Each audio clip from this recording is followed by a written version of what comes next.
नमस्कार, आप देख रहे हैं टीएनपी न्यूज। मैं हूं आपके साथ दीपिका ओझा। टीएनपी न्यूज के खास कार्यक्रम अपना उत्तर प्रदेश में आपका स्वागत है। चलिए शुरुआत करते हैं खबरों की।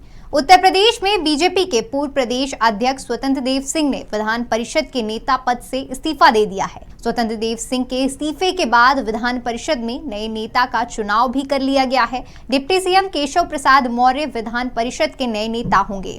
केशव प्रसाद मौर्य को अब विधान परिषद में नेता चुन लिया गया है। अटकलें लगाई जा रही थी कि स्वतंत्र देव सिंह बीजेपी यूपी के अध्यक्ष पद से इस्तीफा भी दे चुके हैं। ऐसे में उनका कद केशव प्रसाद मौर्य की तुलना में छोटा हो गया है। यही वजह रही कि स्वतंत्र देव सिंह ने विधान परिषद में नेता के पद से इस्तीफा दे दिया है। वहीं सीएम योगी ने परिवहन विभाग के लोकार्पण कार्यक्रम में हिस्सा लिया। उन्होंने झांसी, बरेली, अलीगढ़ की driving training and testing institute का लोकार्पण किया। इस दौरान सीएम योगी ने कहा कि रक्षाबंधन के एक दिन पहले परिवहन निगम की तरफ से 150 BS6 बसों के लोकार्पण कार्यक्रम के मौके पर प्रदेशवासियों को बधाई। आज प्रदेश के सभी 75 जनपदों को पहले चरण में 2-2 बसें प्राप्त हो रही हैं। साथ ही सीएम ने कहा कि कोरोना कालखंड में लॉकडाउन के तत्काल बाद यूपी SRTCHQ बसों के माध्यम से 1 करोड़ प्रवासियों को प्रदेश में लाने और अन्य राज्यों के प्रवासियों को उनके राज्य की सीमा तक पहुंचाने में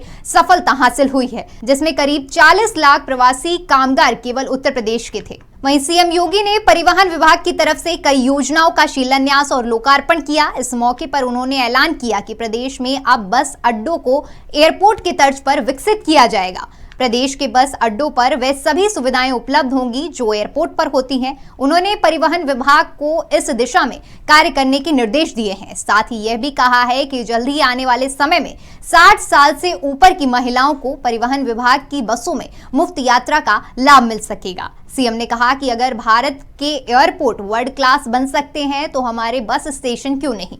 परिवहन विभाग को इस दिशा में और कार्य करने की आवश्यकता है। एक व्यक्ति अगर बस स्टेशन पर जाए तो उसे हर सुविधा मिले। इसके लिए प्रतिदिन गतिविधियों को बढ़ाने की दिशा में काम भी करना चाहिए और नियुक्ति भी की जा सकती है। हमने अलग अलग राज्यों के साथ MOU किए हैं ताकि हमारे राज्य के लोग अन्य राज्यों में भी जा सके। आपका गांव भी शहर का दर्जा पा सकेगा। योगी सरकार ने गांवों की बढ़ती आबादी को बेहतर सुविधाएं उपलब्ध कराने के उद्देश्य से 20,000 से ज्यादा अधिक आबादी वाले गांव को छोटे शहर यानी नगर पंचायतों का दर्जा देने का फैसला किया है। इसके लिए डीएम से प्रस्ताव मांगा गया है। बता दें कि मौजूदा समय में नगर निकायों में 22% आबादी रहती है।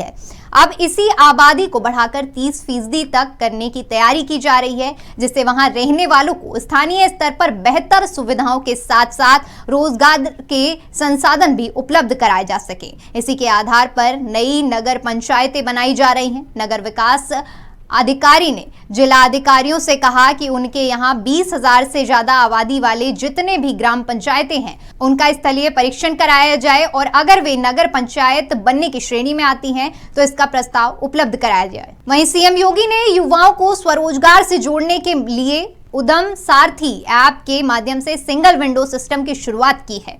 युवाओं को आत्मनिर्भर बनाने और स्वरोजगार के लिए 24 जनवरी 2021 को यूपी उद्यम सारथी मोबाइल एप्लीकेशन लॉन्च किया गया था। महज 1.5 साल में 60,000 से ज्यादा ऐप डाउनलोड हुए हैं।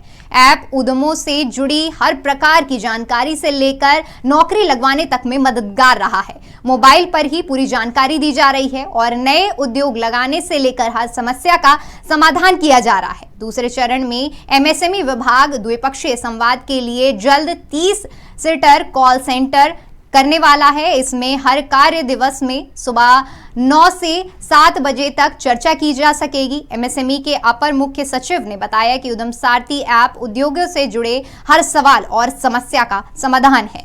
यह एक ऐसा प्लेटफॉर्म है जिसके माध्यम से हर परिवार के एक सदस्य को रोजगार देने में बड़ी भूमिका निभाई जा रही है। वहीं बिहार में एनडीए से अलग होकर आरजेडी के साथ गठबंधन करने को लेकर प्रदेश के उप मुख्यमंत्री केशव प्रसाद मौर्य ने नीतीश कुमार की आलोचना की है। दरअसल डिप्टी सीएम 2 दिवसीय वाराणसी दौरे पर पहुंचे हैं। इस दौरान उन्होंने कहा कि नीतीश मन में कोई चीज रखकर जिस रास्ते पर चल रहे हैं वे कोई रास्ता नहीं है। उनके सामने आगे कुआं है और पीछे खाई। इसके साथ ही डिप्टी सीएम ने कहा कि नीतीश कुमार के शपथ लेने से हमें कोई समस्या नहीं है। मैं उनके भविष्य के बारे में इसलिए कुछ नहीं कहूँगा, मैं भविष्यवक्ता नहीं हूँ, लेकिन मैं इतना जरूर जानता हूँ कि जो मन में कोई चीज़ रख करके जो जिस रास्ते पर चले हैं उस रास्ते में मुझे ऐसा लगता है कि कोई रास्ता नहीं है, मतलब अब आगे कुआं पीछे खाएं। त्योहारों के मौसम की शुरुआत हो चुकी है। अगर आप दुकान में मिठाई खरीदने जा रहे हैं तो ये आपके लिए बेहद जरूरी खबर है, क्योंकि जानकारी के अभाव में ग्राहकों को मिठाई के आकर्षक डिब्बों की भी कीमत चुकानी पड़ जाती है। लेकिन अब दुकानदार की यह चालाकी उन पर भी भारी पड़ने वाली है।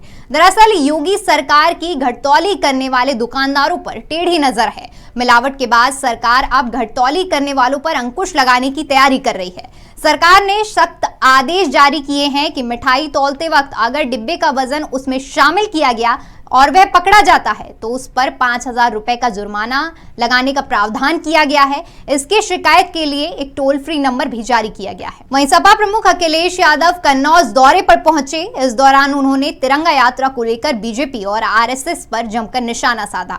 सपा प्रमुख ने पहले आरएसएस पर बिना नाम लिए हमला बोलते हुए कहा कि वे आज घर घर तिरंगा पहुंचाना चाहते हैं, जो इनकी पार्टी है। जिस पार्टी से इनकी पार्टी चलती है उसने कभी भी भारत का झंडा नहीं लगाया है। ये बीजेपी एक राजनीतिक पार्टी है, लेकिन इनकी जो असली पार्टी है उसने कभी भारत का झंडा नहीं लगाया है। इसके साथ ही सपा प्रमुख ने बुंदेलखंड एक्सप्रेसवे को लेकर कहा कि पहले ही बारिश में यह पूरी सड़क बर्बाद हो गई है। हमारे यहाँ जब ठेकेदारों को काम दिया जाता था तो वो सिर्फ बुलेरो या स्कॉर्पियो ही खरीद पाते थे, लेकिन बीजेपी में जिस ठेकेदार को काम दिया जाता है और वे सड़क बनाते हैं तो वह अपना हवाई जहाज ले आते हैं। हमारे बाबा मुख्यमंत्री नकल भी नहीं कर पाए, क्योंकि नकल के लिए भी अकल की जरूरत होती है। वहीं योगी सरकार में मत्स्य पालन मंत्री डॉक्टर संजय निषाद की मुश्किलें बढ़ती जा रही हैं। सीजेएम कोर्ट से गैर जमानती वारंट जारी होने के बाद अब एमपी एमएलए कोर्ट ने भी उनके खिलाफ समन जारी कर दिया है। बता दें कि सरकारी नौकरी में निषादों के 5% आरक्षण की मांग को लेकर साल 2015 में संत कबीर नगर के कसरवल में दंगा भड़काने का उनके ऊपर आरोप है।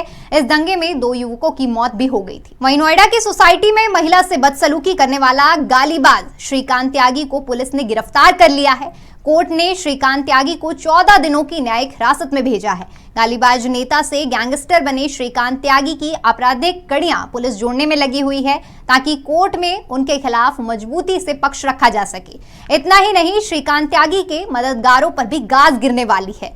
पुलिस की माने तो श्रीकांत त्यागी की फरारी के दौरान उनके कौन कौन मददगार थे, इस बारे में भी पुलिस जानकारी खंगाल रही है। पुलिस उनके दोस्तों का रिकॉर्ड निकालकर ऐसे सभी लोगों पर कार्रवाई करने की तैयारी में है।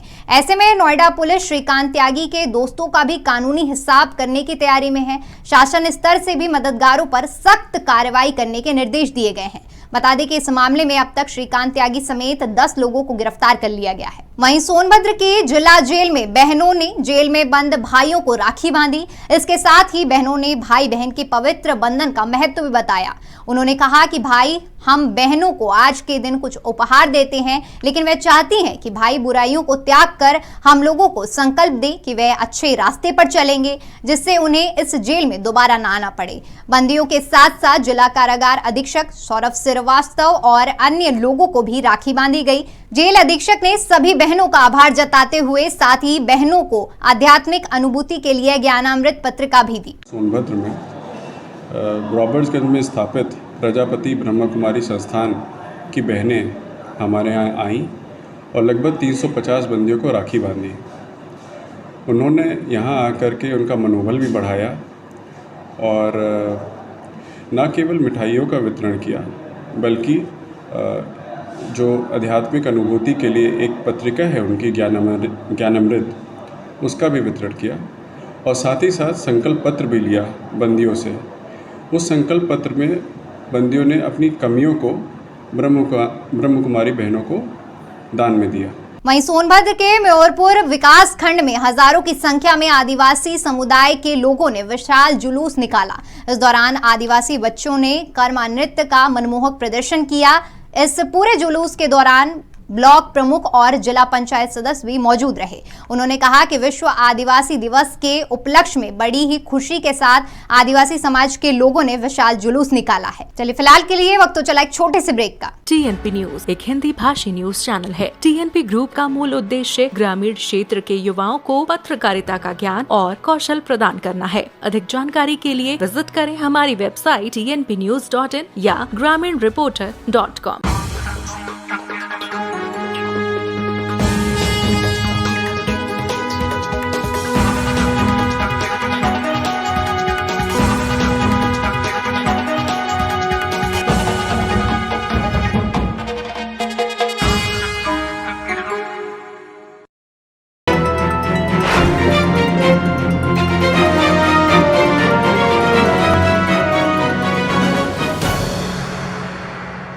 ब्रेक के बाद एक बार फिर से आपका स्वागत है। रुक करते हैं अगली खबर का। वहीं बरेली में मुहर्रम के मौके पर दो पक्षों की भिड़ंत हो गई। मामला भोजीपुरा के मछुआ गांव का है, जहां मुहर्रम जुलूस निकालने के दौरान डीजे बजाने को लेकर पथराव शुरू हो गया।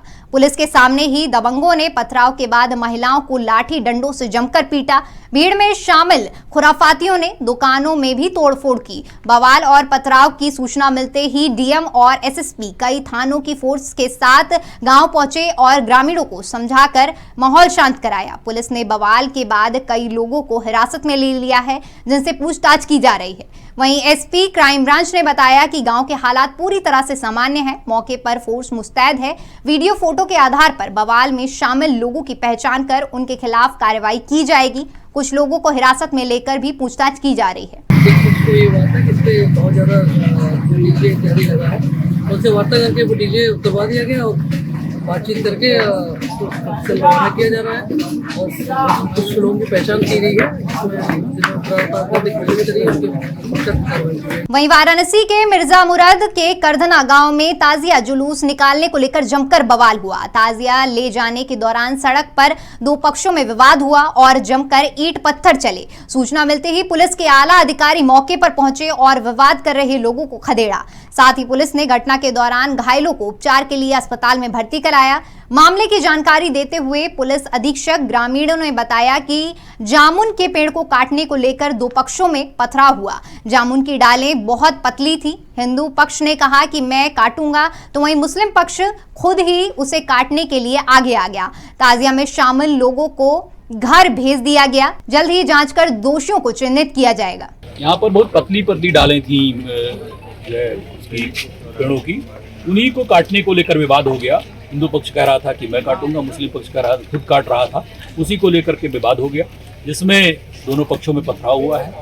उसमें कुछ लोगों को चोटें आ गई हैं और अभी मौके पर बिल्कुल शांति है। जो जिनकी ताजिया थी वो लोग अपने घर चले गए हैं, उनको बुला करके आगे की कार्रवाई करवाई जा रही है। वहीं प्रदेश में मानसून के कमजोर पड़ने के बाद गर्मी का प्रकोप बढ़ गया है। इस बीच प्रदेश के ज्यादातर हिस्सों में धूप निकल रही है और बीच बीच में हल्के बादल भी दिखाई दे रहे हैं।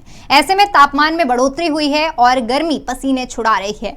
वहीं मौसम विभाग की माने तो राज्य के अलग अलग जिलों में आंशिक रूप से बादल दिखेंगे और कहीं कहीं एक या दो बार बारिश भी हो सकती है।